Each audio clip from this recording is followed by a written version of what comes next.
Dnes si ukážeme, ako pomocou Canvy a umelej inteligencie vieme vytvoriť krátke video.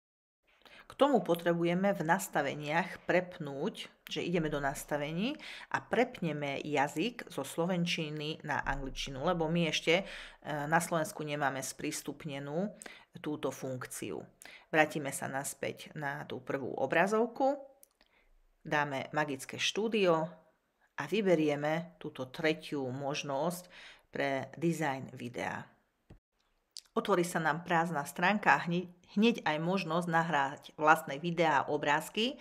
Ja som si vybrala 6 z 10. No a tu si môžeme vypísať ľubovoľný text v slovenčine, čo udá vlastne, o čom budeme tvoriť to krátke video.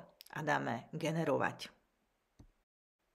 Keďže sa blíži Valentín, tak ja som napísala niečo v tom zmysle, že blíži sa Valentín a je to čas, kedy prejavujeme tú lásku. No a vlastne vidíte, že v akom krátkom čase, ja som to ani neurýchlila, neskrátila, ale za tú dobu nám vygeneruje táto aplikácia, pomocou umelej inteligencie krátke video a dokonca aj pridá nielen text, ale aj hudbu na všetky slajdy. My toto video vieme ďalej editovať, čiže vieme posúvať tie texty, meniť farbu, meniť fonty. Vieme upraviť aj trvanie jednotlivých záberov, čiže zväčšiť, skrátiť, alebo na všetkých naraz. Vidíme, že teraz sa nám to video predĺžilo na 35 sekúnd celkovo. No a tu ešte ukážem, zmením font, čiže dá sa urobiť len tak, že na jednom slajde, alebo že dám zmeniť, nech sa to zmení na všetkých slajdoch.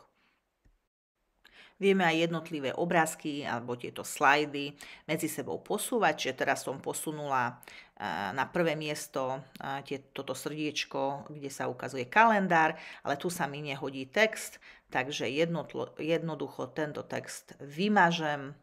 A dám nejaký úvodný text, že napríklad, že už sa blíži, že to sa hodí na ten prvý slajd. Čiže môžeme ponechať tak, ako nám to vygenerovala umelá inteligencia, alebo môžeme všetko doupravovať podľa toho, ako sa nám hodí, ako sa nám páči. Ak máte platenú verziu a máte nastavenú značku ako logo, súpravu pre značky, tak vám automaticky natiahne aj logo.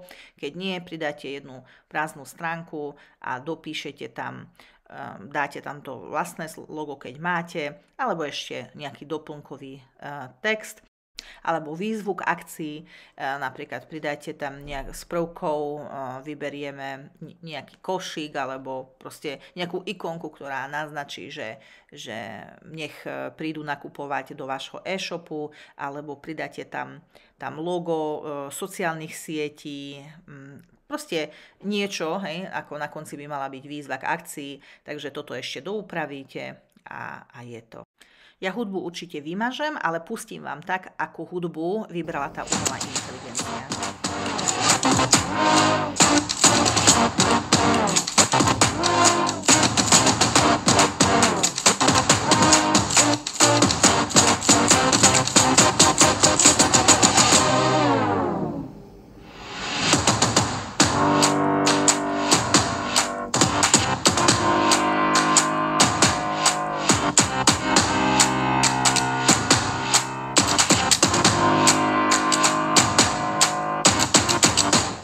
Tak čo poviete?